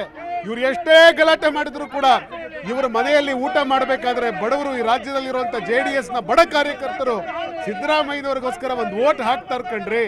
ನೀವು ಈ ಬಾರಿ ಕರ್ನಾಟಕ ರಾಜ್ಯದ ಫಲಿತಾಂಶ ಅಚ್ಚರಿಯಾಗಿ ಕಾಂಗ್ರೆಸ್ಸಿನ ಪರವಾಗಿ ಬರೋದನ್ನ ಇಡೀ ಕರ್ನಾಟಕ ನೋಡುತ್ತೆ. ಇವರೆಷ್ಟೇ ಮಾತನಾಡಬಹುದು, ಇವತ್ತು ಕರ್ನಾಟಕ ರಾಜ್ಯದ ಜನ ಕಳೆದ 10 ತಿಂಗಳಿಂದ ಕರ್ನಾಟಕ ರಾಜ್ಯದಲ್ಲಿ ಟ್ಯಾಕ್ಸ್ಗಳನ್ನು, ನಾವು ಸಂಗ್ರಹ ಮಾಡಿದಂಥ ಟ್ಯಾಕ್ಸನ್ನು ನಮ್ಮ ಜನರಿಗೆ ಕೊಡುವಂಥ ಕೆಲಸವನ್ನು ಮಾಡ್ತಾ ಇದ್ದೀವಿ. ಆಗಲೇ ಆಮ್ ಆದ್ಮಿ ಸ್ನೇಹಿತರು ಹೇಳಿದ್ರು ನಮ್ಮ ಸ್ಕೀಮುಗಳನ್ನೇ ಇವತ್ತು ಕಾಂಗ್ರೆಸ್ ಮಾಡ್ತೀವಿ, ನಿಜ. ಆದರೆ ಕಲ್ಯಾಣಕಾರಿಯ ಸ್ಕೀಮುಗಳು ಯಾವ ಪಕ್ಷದವ್ರು ತಂದರೂ ಕೂಡ ನಾವು ಅದನ್ನ ಅಪ್ರಿಷಿಯೇಟ್ ಮಾಡಬೇಕು. ರೈತ ಬಳಸುವಂಥ ವಸ್ತುಗಳಿಗೆ GST ಇರಲಿಲ್ಲ. ರೈತ ಬಳಸುವಂಥ ವಸ್ತುಗಳಿಗೆ ಮನಮೋಹನ್ ಸಿಂಗ್ ಸರ್ಕಾರ ಇದ್ದಾಗ ಈ ಪ್ರಮಾಣದಲ್ಲಿ ಟ್ಯಾಕ್ಸ್ಗಳನ್ನು ಹಾಕ್ತಾ ಇರಲಿಲ್ಲ. ಆದರೆ ಇವತ್ತು ರೈತ ಬಳಸುವಂಥ ಪ್ರತಿಯೊಂದೊಂದು ಎಕ್ವಿಪ್ಮೆಂಟ್ ಮೇಲೆ ಟ್ಯಾಕ್ಸ್ ಹಾಕುವಂಥ ದುಷ್ಟ ಕೆಲಸನ BJP ಮಾಡಿದೆ. ನಾನು JDS ಸ್ನೇಹಿತರಿಗೆ ಕೇಳಲಿಕ್ಕೆ ಬಯಸ್ತೀನಿ, ಇಷ್ಟೆಲ್ಲ ನಾವು ರೈತರ ಪರ ಅಂತ ಹೇಳಿದ್ರಲ್ಲ ಸರ್, ಇವತ್ತು ಪಂಜಾಬ್, ದೆಹಲಿಯಲ್ಲಿ, ಛತ್ತೀಸ್ಗಢ, ಪಂಜಾಬ್, ರಾಜಸ್ಥಾನದ ರೈತರು BJP ಸರ್ಕಾರದ ಕರಾಳ ಕಾನೂನುಗಳ ವಿರುದ್ಧ, ರೈತ ವಿರೋಧಿ ನಡೆಗಳ ವಿರುದ್ಧ ಇವತ್ತು ಸಾವಿರಾರು ಟ್ರ್ಯಾಕ್ಟರ್ಗಳಿಂದ ತುಂಬಿಸ್ಕೊಂಡು ಹೋಗಿ ಅಲ್ಲಿ ಪ್ರತಿಭಟನೆ ಮಾಡ್ತಾ ಇದ್ದಾರೆ. ನಾನು ಕೇಳ್ತೀನಿ, ನೀವು ರೈತರ ಪರ ತಾನೆ? ಹಾಗಾದ್ರೆ ಕುಮಾರಣ್ಣನ್ಗೆ ಹೇಳಿ, ಹೋಗ್ಬಿಟ್ಟು ಡೆಲ್ಲಿಲಿ ರೈತರ ಜೊತೆ ನೀವು ಕೂಡ BJP ವಿರುದ್ಧ ಪ್ರತಿಭಟನೆ ಮಾಡಿ ಅಂತ ದೇವೇಗೌಡರಿಗೆ ಹೇಳಿ. ಬನ್ನಿ ದೇವೇಗೌಡ್ರೆ, ನಾವು ಹೋರಾಟ ಮಾಡೋಣ. ರೈತರೆಲ್ಲ ಅಲ್ಲಿ ಉಪವಾಸ ಕೂತ್ಕೊಂಡಿದ್ದಾರೆ, ಹೋರಾಟ ಮಾಡ್ತಾ ಇದ್ದಾರೆ. ದೆಹಲಿ ಒಳಗಡೆ ನಾವು ನೋಡಿದ್ವಾ ಸರ್ ಎಂದಾದ್ರು? ಈ ದೇಶದ ಜನ ತಂತಿ ಬೇಲಿಗಳನ್ನ ಎಲ್ಲಿ ನೋಡ್ತಾ ಇದ್ರು ಅಂದ್ರೆ ಪಾಕಿಸ್ತಾನದ ಗಡಿಯಲ್ಲಿ ನೋಡ್ತಾ ಇದ್ರು. ನಿಖೇತ್ ರಾಜ್ ಮೌರ್ಯರವರು ಒಂದಷ್ಟು ಪ್ರಶ್ನೆಗಳನ್ನು ಭಾರತೀಯ ಜನತಾ ಪಕ್ಷದ ಗೆಳೆಯರಿಗೆ ಇಟ್ಟಿದ್ದಾರೆ. ಈ ದೇಶದಲ್ಲಿ ರೈತರ ಉತ್ಪನ್ನಗಳಿಗೆ, ರೈತರ ಬೆಳೆಗಳಿಗೆ ನೀವು GST ಹಾಕಿದ್ದೀರಾ, ಗೊಬ್ಬರದ ಬೆಲೆ ದುಪ್ಪಟ್ಟಾಗಿದೆ, 6,000 ಹಾಕಿದ್ದೀವಿ ಅಂತ ಹೇಳ್ತಾರೆ. ಇವತ್ತು ರೈತ ಗೊಬ್ಬರವನ್ನು ಪರ್ಚೇಸ್ ಮಾಡೋ ಸಂದರ್ಭದಲ್ಲಿ ಕಣ್ಣೀರು ಹಾಕುವಂಥ ಪರಿಸ್ಥಿತಿ ನಿರ್ಮಾಣ ಆಗಿದೆ. ಹಾಗಾಗಿ ಜನರಿಗೆ ಇವೆಲ್ಲವೂ ಕೂಡ ಅರ್ಥ ಆಗುತ್ತೆ ಅನ್ನೋ ಒಂದು ಮಾತನ್ನು ಕೂಡ ಹೇಳಿದ್ದಾರೆ. ನೋಡಿ, ಫಸ್ಟ್ ನಾನು ಒಂದು ಉತ್ತರ ಕೊಟ್ಬಿಡ್ತೇನೆ. ನಮ್ಮ ಆಮ್ ಆದ್ಮಿಯವರು ಮತ್ತು ಕಾಂಗ್ರೆಸ್ನವರು ಕಂಪ್ಯಾರಿಟಿವ್ ಸ್ಟೇಟ್ಮೆಂಟ್ ಕೇಳ್ತಿದ್ರು. 2004ರಲ್ಲಿ ಪೆಟ್ರೋಲು 33 ರೂಪಾಯಿ ಇತ್ತು. 2014 ಇವರು ಅಧಿಕಾರ ಬಿಟ್ಟ ದಿವಸ 72 ರೂಪಾಯಿ ಆಯಿತು. ಇವತ್ತು 72 ರೂಪಾಯಿಂದ 101 ರೂಪಾಯಿ ಆಗಿದೆ. ಎಷ್ಟು ಪರ್ಸೆಂಟೇಜ್ ಜಾಸ್ತಿ ಆಯಿತು ಸ್ವಾಮಿ? ಒಂದು ನಿಮಿಷ. ಒಂದು ಪೆಟ್ರೋಲ್ ಕಂಪ್ಯಾರಿಸನ್ನು, ಡಾಲರ್ ರೇಟ್ ಕಂಪ್ಯಾರಿಸನ್ ಮಾಡಿದ್ರು. ಭಾರತ ಸ್ವಾತಂತ್ರ್ಯ ಬಂದಾಗ $1 1 ರೂಪಾಯಿ ಇತ್ತು. ಅದಾದಮೇಲೆ ಇವತ್ತು 82 ರೂಪಾಯಿ ಆಗಲಿಕ್ಕೆ ಕಾರಣ ಏನು? ಅದಕ್ಕೆ ಅದರ ಹಿಂದಿನ ಸಂಚೇನು? ಯಾರು ಫೈನಾನ್ಸ್ ಮಿನಿಸ್ಟರ್ ಆಗಿದ್ರು, ಅಲ್ಲ ಒಂದು ನಿಮಿಷ, ಫೈನಾನ್ಸ್ ಮಿನಿಸ್ಟರ್ ಆಗಿದ್ರು UPA ಗವರ್ನಮೆಂಟಲ್ಲಿ, ಅವರ ಒಬ್ಬ ಘಟಾನ್ಘಟಿ ನಾಯಕ ಆಗಿದ್ದಂತಹ P. ಚಿದಂಬರಂರವ್ರದ್ದು ಅವರ ರಹಸ್ಯ ಏನು? ಚಿದಂಬರ ರಹಸ್ಯ ಏನು? ಡಾಲರ್ ಪ್ರೈಸು, ರುಪೀಸ್ ಪ್ರೈಸ್ ಕಡಿಮೆ ಆಗಿ ಡಾಲರ್ ಪ್ರೈಸ್ ಜಾಸ್ತಿ ಆಗೋಕ್ಕೆ ಇನ್ವೆಸ್ಟಿಗೇಷನ್ ಆದರೆ ಎಲ್ಲ ಗೊತ್ತಾಗ್ತದೆ. ಈಗಾಗಲೇ ಎಲ್ಲರಿಗೂ ಜನಕ್ಕೆ ಗೊತ್ತಿದೆ, ಅದಕ್ಕೆ ನಾನು ಜಾಸ್ತಿ ಹೋಗಲ್ಲ. ಇನ್ನು ರೈತರ ವಿಚಾರ, 1900 ರೂಪಾಯಿ ಆಯಿತು. ಏನೋ ಯೂರಿಯಾ, DPA ಇದೆಲ್ಲ ಸೇರಿಸಿ. ಈ ಯೂರಿಯಾ, DPAಗೆ ಕರೋನಾ ಸೀಸನ್ನಲ್ಲಿ ಮತ್ತು ಯುಕ್ರೇನ್ ವಾರ ಆದಾಗ ಮತ್ತು ಏನು ಇಂಟರ್ನ್ಯಾಷನಲ್ ಕ್ರೈಸಸ್ ಆಗ್ತಿದೆ, ಈ ಕ್ರೈಸಸ್ ಟೈಮಲ್ಲಿ ಜಾಸ್ತಿ ಆದಂಥ ರೈತರಿಗೆ ಏನು ಇನ್ಪುಟ್ಸ್ ಇತ್ತು, ಫರ್ಟಿಲೈಸರ್ಸು, DPA ಮತ್ತು ಪೊಟ್ಯಾಶ್ ಇದೆಲ್ಲನೂ ಸಹ 500 ರೂಪಾಯಿ ಸಬ್ಸಿಡಿ ಕೊಡ್ತಾಯಿದ್ರು. ಯಾರು? ಕಾಂಗ್ರೆಸ್ ಸರ್ಕಾರದವರು ಹಿಂದೆ ಇದ್ದಾಗ. ಇವತ್ತು ಅದೇ ಸಬ್ಸಿಡಿ 1350 ರೂಪಾಯಿ ಆಗಿದೆ. ಕಣ್ಣು ಕಾಣಿಸಲ್ವಾ? ಆಮೇಲೆ ರೈತರ ಬೆಲೆಗೆ ದ್ವಿಗುಣ ಆಗಿದೆಯಾ ಅಂತ ಹೇಳಿ ನೋಡಿ. ಇವತ್ತೊಬ್ಬ ಸಾಧಾರಣ ರೈತ ಏನು ಕೇಳ್ತಿದ್ದಾನೆ? ನನ್ನ ತಾತ, ನನ್ನ ಮುತ್ತಾತ, ನಮ್ಮಪ್ಪ ಇಂಟಿಗ್ರೇಟೆಡ್ ಫಾರ್ಮಿಂಗ್ ಮಾಡ್ತಿದ್ರು. ನಾನು ಇಂಟಿಗ್ರೇಟೆಡ್ ಫಾರ್ಮಿಂಗ್ ಮಾಡೋಕ್ಕೆ ನಂದು 20 ಗುಂಟೆಗೆ ಬಂದ್ಬಿಟ್ಟಿದೆ. ಅದರಿಂದಾಗಿ ಇಂಟಿಗ್ರೇಟೆಡ್ ಫಾರ್ಮಿಂಗಿಗೆ ನಮ್ಗೆ ಎಕ್ವಿಪ್ಮೆಂಟ್ಸ್ ಕೊಡಿ ಮತ್ತು ನಮ್ಗೆ ಇಂಟಿಗ್ರೇಟೆಡ್ ಫಾರ್ಮಿಂಗಿಗೆ ನಮ್ಮ ಸೈಂಟಿಫಿಕ್ ಮೆಥಡ್ಸ್ ಕೊಡಿ ಅಂತ. ಇದೇ ಕುಮಾರಸ್ವಾಮಿ ಅವರು ಇಸ್ರೇಲ್ಗೆ ಹೋಗ್ಬಿಟ್ಟು ಒಂದು ಸ್ಟಡಿ ಮಾಡ್ಕೊಂಬಂದರು. ಮತ್ತು ನಾವೂ ಸಹ ನಮ್ಮ ಅನೇಕ ಸ್ಕೀಮ್ಸ್ ಇದೆ, 19 ಸ್ಕೀಮ್ಸು, ಒಂದು ನಿಮಿಷ, 19 ಸ್ಕೀಮ್ಸ್ ಮಾಡಿದ್ದೀವಿ. ಈ 19 ಸ್ಕೀಮ್ಸ್ನಲ್ಲಿ ರೈತರಿಗೆ ಇವತ್ತು ಸಣ್ಣ ಜಾಗ ಇರಲಿ. ಇವತ್ತು ನನ್ನೊಬ್ಬ ದೂರದ ನೆಂಟ ಇದ್ದಾನೆ, ಅವನಿಲ್ಲೇ ಹೊಸಕೋಟೆ ಪಕ್ಕ ಇದ್ದಾನೆ. ಅವ್ನು ಕೇವಲ ಇರ್ತಕ್ಕಂಥದ್ದು ಸ್ವಂತ ಜಮೀನು 20 ಗುಂಟೆ. ಅವನೇನು ಮಾಡ್ತಿದ್ದ? ನಾವು ಈ ಸ್ಕೀಮ್ಸ್ ಇಂಟ್ರೊಡ್ಯೂಸ್ ಮಾಡೋಕ್ಕಿಂತ ಮುಂಚೆಗೆ 2 ಎಕರೆನ ಬೇರೆ ಕಡೆ ಕೂತ್ಕೊಂತಿದ್ದ. ಈಗೇನು ಮಾಡ್ದ? ಬಿಟ್ಬಿಟ್ಟ. 4 ಗುಂಟೆನಲ್ಲಿ ಕುರಿ ಸಾಕಾಣಿಕೆ ಮಾಡ್ತಿದ್ದಾನೆ, ಇಂಟಿಗ್ರೇಟೆಡ್ ಫಾರ್ಮಿಂಗ್ ಮಾಡ್ತಾನೆ. ಕೇವಲ ಅವನ 20 ಗುಂಟೆನಲ್ಲಿ ಅವನಿಬ್ಬರು ಹೆಣ್ಮಕ್ಳಿಗೆ ಇಂಜಿನಿಯರ್ಸ್ ಮಾಡಿಸಿದ್ದಾನೆ. ನಾನು ತುಂಬ ಕೆಡ್ದ ಮಾತಾಡ್ಬೇಕಾಗ್ತದೆ, ಸುಮ್ಮನೆ ರೀ. ಆಮೇಲೆ ನೋಡಿ, ಇದು ಒಂದು ಉದಾಹರಣೆ. ಆಮ್ ಆದ್ಮಿಯವರು ನಾವು ಆ ಸ್ಕೀಮ್ ಕೊಟ್ವಿ, ಈ ಸ್ಕೀಮ್ ಕೊಟ್ವಿ ಅಂತ ಹೇಳ್ತಾ ಇದ್ದಾರೆ. ಏನು ಸ್ಕೀಮ್ ಕೊಟ್ರಿ ಸ್ವಾಮಿ? Full bottle ಕೊಟ್ರಾ? ಶಿಕ್ಷಣಕ್ಕೆ ಕೊಡ್ತೀನಿ ಅಂದ್ರಿ, ಎಲ್ಲಿ ಕೊಟ್ಟಿದ್ದೀರಾ? ನಮ್ಮ ಕ್ಲಿನಿಕ್ ಅಂತ ಅಂದ್ಬಿಟ್ಟು ಕರ್ನಾಟಕದಲ್ಲಿ ನಮ್ಮ ಸರ್ಕಾರ ಇಂಟ್ರೊಡ್ಯೂಸ್ ಮಾಡಿಸ್ತು. ನೀವೇನು ಮಾಡಿದ್ರಿ? ನೀವು ಶಿಕ್ಷಣದಲ್ಲಿ ಇನ್ಫ್ರಾಸ್ಟ್ರಕ್ಚರ್ನ CSR ಫಂಡಲ್ಲಿ ತಂದ್ಬಿಟ್ಟು ದೊಡ್ಡ ಸಾಧನೆ ಅಂತೀರಾ. ಶಿಕ್ಷಣದಲ್ಲಿ ಬೇಕಾಗಿದ್ದು ಏನು ಗೊತ್ತಾ? ಒಂದು ಪೆಡಗಾಜಿ. ನಾನೊಬ್ಬ ಶಿಕ್ಷಣ ಉದ್ಯಮಿ. ಪೆಡಗಾಜಿ ಬೇಕಿತ್ತು. ಆ ಪೆಡಗಾಜಿ ಕೊಟ್ಟವ್ರು ಯಾರು ಗೊತ್ತಾ? ನರೇಂದ್ರ ಮೋದಿ ಅವರ ಸರ್ಕಾರ NEP-ನಲ್ಲಿ 2020 ಬನ್ನಿ ತೋರಿಸ್ತೀನಿ. ಇಂಡಿಪೆಂಡೆಂಟ್ ಎಜುಕೇಷನಲಿಸ್ಟ್ ಇವತ್ತು ಹೇಳ್ತಾ ಇದ್ದಾರೆ NEP-ಇಂದ ನನ್ನ ಮಕ್ಕಳು ಭಾರತವನ್ನು ಗತ ವೈಭವದಲ್ಲಿ ಕಟ್ಟಬಹುದು ಅಂತ ಹೇಳ್ತಾ ಇದ್ದಾರೆ. ನೀವು ಮಾಡಿದ್ದೇನು? CSR ಫಂಡಲ್ಲಿ ಒಂದಷ್ಟು ಇನ್ಫ್ರಾಸ್ಟ್ರಕ್ಚರ್ ಡೆವಲಪ್ ಮಾಡಿಬಿಟ್ರೆ ಅದು ಶಿಕ್ಷಣ ವ್ಯವಸ್ಥೆಯನ್ನು ಡೆವಲಪ್ ಮಾಡ್ದಂಗ ಅಲ್ಲ ಸ್ವಾಮಿ. ಕೇಜ್ರಿವಾಲ್ ಅವರು ಇರ್ಬೋದು, ಇವತ್ತು ಪಾಪ ನಮ್ಮ ಸಿದ್ದರಾಮಯ್ಯನವರು ಇವತ್ತು 11,000 ನೋಡಿ 5 ತಿಂಗಳು ಹೆಣ್ಮಕ್ಳಿದ್ದಾರೆ, ನಮ್ಮ ಹೆಣ್ಮಕ್ಳಿದ್ದಾರೆ ಇಲ್ಲಿ ಒಂದು ಸುಮಾರು 20 ಹೆಣ್ಮಕ್ಳಿದ್ದಾರೆ. ಅವ್ರಿಗೆ 6 ತಿಂಗಳಾಗಿದೆ ಗೃಹಲಕ್ಷ್ಮಿ ಯೋಜನೆ ಅವ್ರು ಘೋಷಣೆ ಮಾಡಿ 2,000 ರೂಪಾಯಿ ಕೊಡ್ತೀನಿ ಅಂತ ಹೇಳ್ತಾರೆ. ನೀವು ಇಂಡಿವಿಜುವಲ್ ಆಗಿ ಕೇಳಿ, ಕೇಳಿ ಇವತ್ತು ಏನು ಹೇಳಿದ್ದಾರೆ ಗವರ್ನರ್ ಸ್ಪೀಚಲ್ಲಿ 11,037 ಕೋಟಿ ಬಿಡುಗಡೆ ಮಾಡಿದ್ದೀವಿ ಅಂತ ಹೇಳ್ತಿದ್ದಾರೆ. 11,037 ಕೋಟಿ ಬಿಡುಗಡೆ ಆಗಿದ್ದರೆ ನನ್ನ ಅಕ್ಕ ತಂಗಿಯರು ಇಲ್ಲಿ ಏನಿದ್ದಾರೆ ಇವ್ರಿಗೆಲ್ಲರಿಗೂ ಸಹ ಸತತವಾಗಿ 5 ತಿಂಗಳು ಬರಬೇಕಿತ್ತು. ಎಷ್ಟು ತಿಂಗಳು ಬಂದಿದೆ ಕೇಳ್ಕೊಳ್ಳಿ ಆಯಿತಾ, ಕೇಳ್ಕೊಳ್ಳಿ. 41 ಲಕ್ಷ ಅಂತ ಹೇಳಿ 41 ಲಕ್ಷ ಜನಕ್ಕೆ 1 ತಿಂಗಳು 2 ತಿಂಗಳು ಬಂದಿದೆ ಅಂತ ಹೇಳಿ ನಿಮ್ಮ ಮಾಧ್ಯಮನ ಸೇರಿಸ್ಕೊಂಡು ಕರ್ನಾಟಕದ ಮಾಧ್ಯಮ ಮಿತ್ರರೆಲ್ಲರೂ ಮಾಡಿದ್ದಾರೆ. ಅಂದ್ರೆ ಅರ್ಥ ಏನು? ಇವ್ರು ತಿಂದಿದ್ದಾರೆ ದುಡ್ಡನ್ನ, ಗ್ಯಾರಂಟಿ ಹೆಸರಲ್ಲಿ ದುಡ್ಡು ತಿಂದಿದ್ದಾರೆ. ಅಭಿವೃದ್ಧಿಗೆ ಶೂನ್ಯ. 38% ಲಾಸ್ಟ್ ಬಡ್ಜೆಟಲ್ಲಿ ಅನ್ಯೂಟಿಲೈಸ್ಡು. 1,17,000 ಕೋಟಿ ಅನ್ಯೂಟಿಲೈಸ್ಡು. ಅದಾದಮೇಲೆ GST ಕಲೆಕ್ಷನ್, ಒಂದು ನಿಮಿಷ, GST ಕಲೆಕ್ಷನ್ ಲಾಸ್ಟ್ ಟೈಮು 77,000 ಕೋಟಿ ಡಿಸೆಂಬರ್ 31 ಆಗಿತ್ತು. ಈ ಸತಿ 63% ಆಗಿದೆ. ಏನಕ್ಕೆ? ನೀವು ವಾಪಸ್ ಬಂತು. ಶಕ್ತಿ ಯೋಜನೆ ಬಗ್ಗೆ ಮಾತಾಡ್ತೀರಾ? 150 ಇವ್ರ ಜೊತೆ ಮಾತಾಡಿ ಶಕ್ತಿ ಯೋಜನೆ ಬಗ್ಗೆ. ಶಕ್ತಿ ಯೋಜನೆಯಿಂದ 100% ಸಕ್ಸಸ್ ಆಗಿದೆ. ಎಲ್ಲ ಬಡವರು ಮಹಿಳೆಯರು, ಯಾವುದೋ ಹಳ್ಳಿಲಿದ್ದಂಥ ತಾಯಿ, ಇನ್ಯಾವುದೋ ಹೆಣ್ಮಗಳು ಇವತ್ತು ಎಲ್ಲ ದೇವಸ್ಥಾನಗಳು ತಿರುಗಲಿಕ್ಕೆ ಅನುಕೂಲ ಆಯಿತು. ಎಲ್ಲ ಒಂದು ಕಡೆ ಇದರಿಂದ ಮೈಕ್ರೋ ಎಕನಾಮಿ ಇಂಪ್ರೂವ್ ಆಯಿತು ಅಂತೇಳಿ ಚರ್ಚೆ ಆಗ್ತಿರುವಂಥದ್ದು. ಯಾವುದು ಅವ್ರು ಕೊಟ್ಟಿರ್ತಕ್ಕಂತಹ ಯೋಜನೆಯಿಂದ ನೀವು ಹೇಳ್ತಾ ಇರೋದು ಗ್ಯಾರಂಟಿಯಿಂದ, ನೀವು ಹೇಳ್ತಿರೋ ಗ್ಯಾರಂಟಿಯಿಂದ ಮನೆ ಗಂಡಸರು ಹೇಳ್ತಾ ಇದ್ದಾರೆ ನಮ್ಗೆ ಹೆಂಡ್ತಿರೇ ನಮಗಿಲ್ಲ, ಇವತ್ತು ನಮ್ಮ ಸಂಸಾರನೇ ಹೋಗಿದೆ. ಯಾಕಂದ್ರೆ ಇವತ್ತು ನಮಗೆ ಬಸ್ಸು ಫ್ರೀ, ಎಲ್ಲರೂ 2,000 ಬೇರೆ ಕೊಡ್ತಾರೆ. ಸೊ ಇದರಿಂದ ನಮ್ಮ ಹೆಂಡ್ತಿದಿರೇ ಬಿಟ್ಟು ಹೋಗ್ತಾರೆ. ಅಂದ್ರೆ ಸಂಸಾರನೇ ಹಾಳಾಗ್ತಿದೆ. ನೀವು ಶಕ್ತಿ ಯೋಜನೆ ನೋಡಬೇಡಿ, ಸಂಸಾರನೇ ಹಾಳಾಗ್ತಿದೆ ಇವ್ರು ಕೊಟ್ಟಿರೋ ಗ್ಯಾರಂಟಿಯಿಂದ. ಎರಡನೇದು, ನಿಮ್ಮ ಅವ್ರು ಏನು ಕೊಟ್ಟಿದಾರಲ್ಲ 2,000 ರೂಪಾಯಿ ಪ್ರತಿಯೊಬ್ಬರಿಗೂ ಅದು ಯಾರಿಗೂ ಸಲ್ಲಿರೋದೇ ಎಲ್ಲೋ ಸ್ವಲ್ಪ ಜನಕ್ಕೆ. ಯಾರು ಅವ್ರು ಹೇಳಿದ್ರು ನಿಮ್ಗೂ ಫ್ರೀ, ಅವ್ರಿಗೂ ಫ್ರೀ, ಇವ್ರಿಗೂ ಫ್ರೀ. ಯಾರಿಗೆ ಫ್ರೀ? ಇವತ್ತು ತಗೊಂಡೋಗಿ ಅದು ತಿಳಿದು ಕರೆಕ್ಟಾಗಿ ಮಾಡಿರೋರ್ಗಷ್ಟೇ ಫ್ರೀ ಇದೆ ಹೊರತು ಪ್ರತಿಯೊಬ್ಬರಿಗೂ ಫ್ರೀ ಇಲ್ಲ. 5 ತಿಂಗಳಾಯ್ತು ಅವರು ಯೋಜನೆಯನ್ನ ರಿಲೀಸ್ ಮಾಡಿ. 5 ತಿಂಗಳು ಪ್ರತಿಯೊಬ್ಬರಿಗೂ ಹೋಗಿದ್ರೆ ಈ ಮಾತನ್ನ ನಾವು ಮತ್ತೆ ಹೇಳಲ್ಲ. ಬರೀ 5 ಗ್ಯಾರಂಟಿ ಬಿಟ್ಟು ಬೇರೆ ಮಾತಾಡೋದಕ್ಕೆ ಅವ್ರ ಹತ್ರ ಮಾತೇ ಇಲ್ಲ. ಅದೇ ಶಕ್ತಿ ವಂದನದಲ್ಲಿ ನಮ್ಮ BJP ಮಾಡಿರೋ ಮಾತೃ ವಂದನಾ ಸ್ಕೀಮ್, 3 ತಿಂಗಳಲ್ಲಿ ಏನಾದ್ರು ಪ್ರೆಗ್ನೆಂಟ್ ಆದವ್ರಿಗೆ 9 ತಿಂಗಳವರೆಗೂ ಆಕೆಗೆ 6,000 ಹಣ ಸಿಗತ್ತೆ. ಅದು ಮಾತೃ ವಂದನಾ ಸ್ಕೀಮ್. ಅರ್ಥ ಆಯ್ತಾ? ಪ್ರತಿಯೊಂದು ಗರ್ಭಶ್ರೀಯ ಹೆಣ್ಮಕ್ಳಿಗೆ ಸೇರುತ್ತೆ. ಅಂಗನವಾಡಿ ಅಭ್ಯುತ್ಥಾನ, ಪ್ರತಿಯೊಬ್ರು ಬಡ ಮಕ್ಕಳಿಗೆ ಅಂಗನವಾಡಿಯ ಅವ್ಯವಸ್ಥೆ ಇತ್ತು. ಇವತ್ತು ನಮ್ಮ BJPಯಿಂದ ಅಂಗನವಾಡಿಯನ್ನ ಸುವ್ಯವಸ್ಥೆ ಮಾಡಿದ್ದಾರೆ. ಇದು ನಮ್ಮ BJP ವಿರುದ್ಧ ಎಲ್ಲ ಒಂದ್ ಕಡೆ ಮೈತ್ರಿ ಲೋಕಸಭೆ ಚುನಾವಣೆಗೆ ವರ್ಕೌಟ್ ಆಗುತ್ತಾ ಸರ್? ಮೈತ್ರಿ ವರ್ಕೌಟ್ ಆಗುತ್ತೆ. ಬರೀ ದೇವೇಗೌಡರ ಮೇಲೆ ಗೂಬೆ ಕುಸ್ತಾರೆ ಇವರು. ಆಮೇಲೆ ದೇವೇಗೌಡರು ಕೊಟ್ಟಿರೋ ಕೊಡುಗೆ, ಇವತ್ತು ಬೆಂಗಳೂರಲ್ಲಿ ಏನಾದ್ರು ನೀರು ಕುಡಿತಾರೆ ದೇವೇಗೌಡರು ಕೊಡುಗೆ. ಅದು ಅರ್ಥ ಆಯ್ತಾ ಸರ್? ಕಾವೇರಿ ನೀರು ಇವತ್ತು ಕೊಟ್ಟಿರೋ ದೇವೇಗೌಡರು ಕೊಡುಗೆ. ರೋಡ್ ವೈಡ್ ಆಗಿರೋದು ದೇವೇಗೌಡರು ಕೊಡುಗೆ. ಬ್ರಿಡ್ಜ್ ವೈಡ್ ಆಗಿರೋದು ದೇವೇಗೌಡರು ಕೊಡುಗೆ. ರೈತರು ಇವತ್ತೇನಾದ್ರು ಒಂದು ಸಬ್ಸಿಡಿಯನ್ನು ಸಿಗೋದು ದೇವೇಗೌಡರು ಕೊಡುಗೆ. ಇವತ್ತು ಮೆಟ್ರೋ ದೇವೇಗೌಡರು ಕೊಡುಗೆ. ಕುಮಾರಣ್ಣವರು ಸಾಲ ಮನ್ನಾ ಮಾಡಿದ್ರು. ಕುಮಾರಣ್ಣವ್ರು ಅರ್ಥ ಮಾಡ್ಕೊಳ್ಳಿ.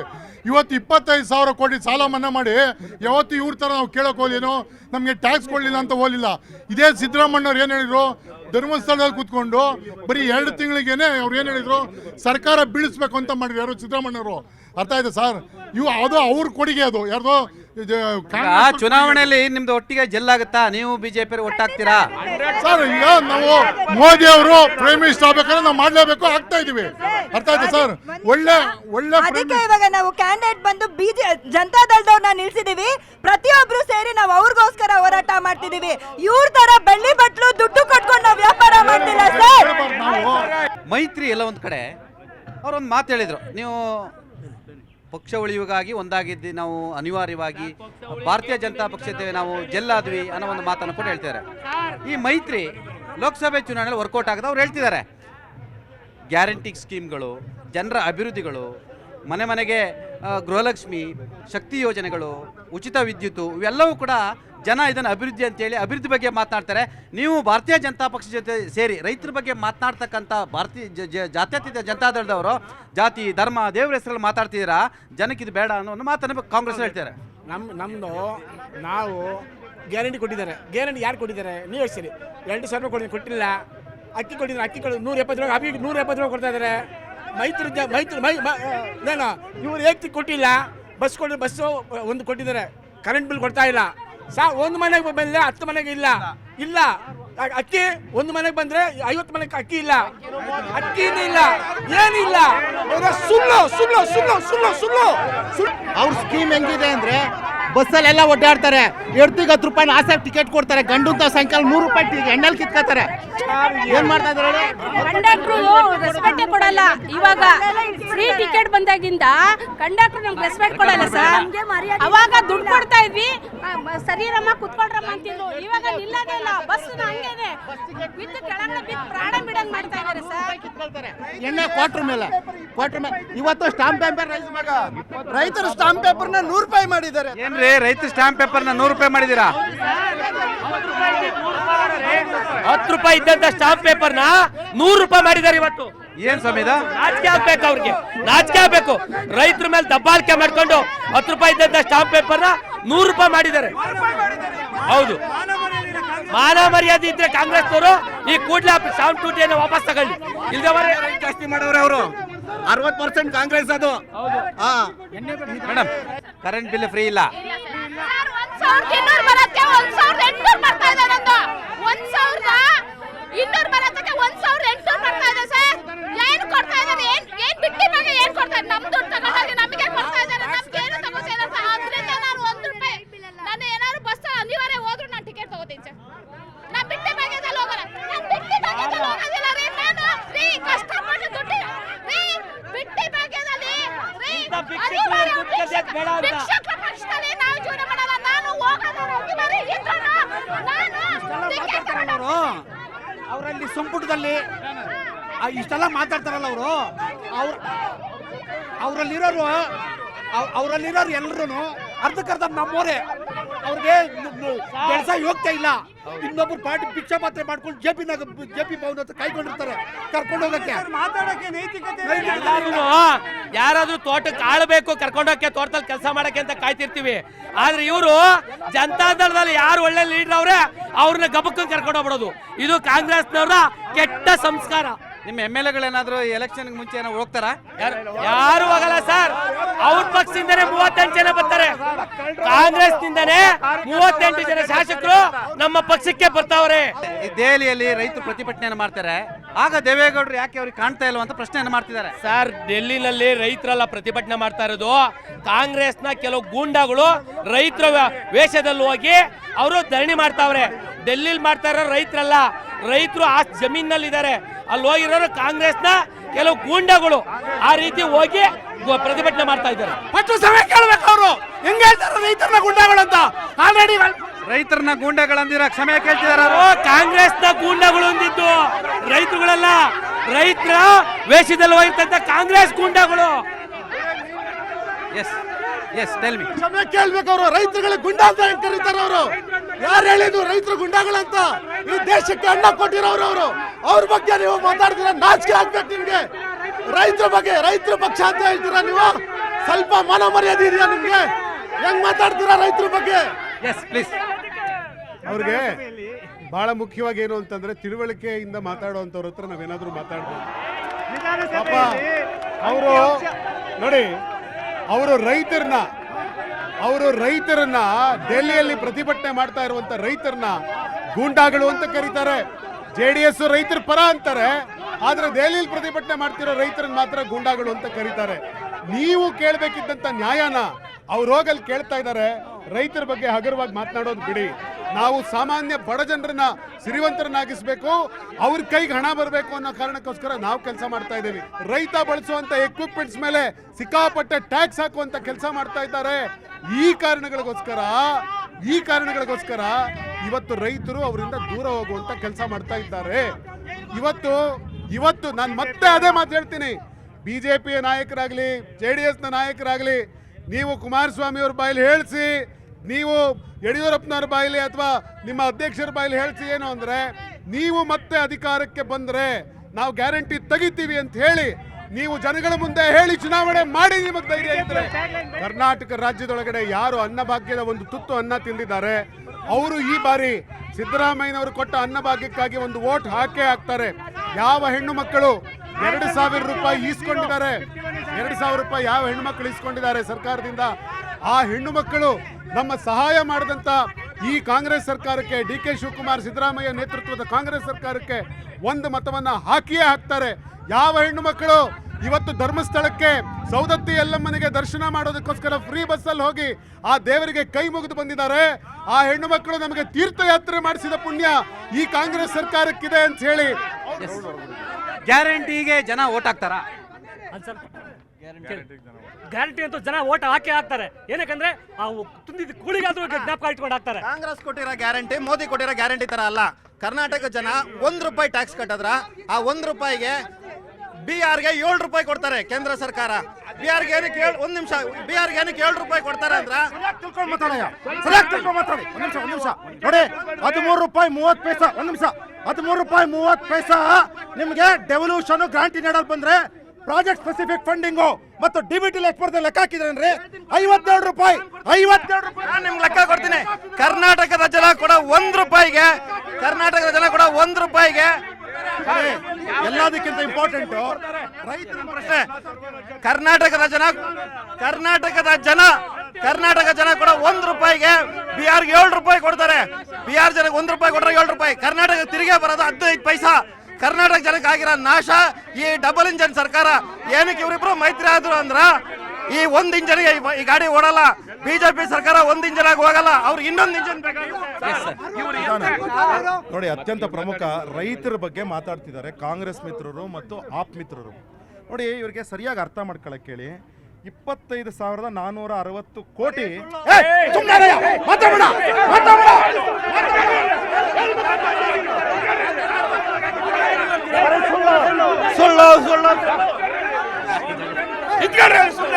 ಏನ್ ಮಾತಾಡ್ತಾ ಇದೀಯಾ? ಬರೀ ಸುಳ್ಳು ಹೇಳಕ್ ಯಾಕ್ರೆ ನಿಮ್ಗೆ?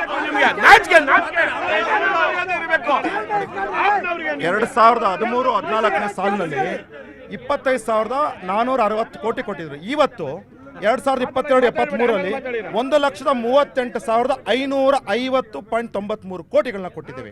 ಆಮೇಲೆ ಸುಮ್ಮನೆ 6,000 ರೂಪಾಯಿ ಮೂಲಕ 11 ಕೋಟಿ 30 ಲಕ್ಷ ಜನಕ್ಕೆ ಬೆನಿಫಿಟ್ ಆಗಿದೆ. ಆಮೇಲೆ ಪ್ರಧಾನ ಮಂತ್ರಿ ಫಸಲ್ ಬಿಮಾ ಯೋಜನೆಯಲ್ಲಿ ಇವತ್ತು ತತ್ಸುಮಾರು 1,24,223 ಕೋಟಿ ಕೊಟ್ಟಿದ್ದೀವಿ.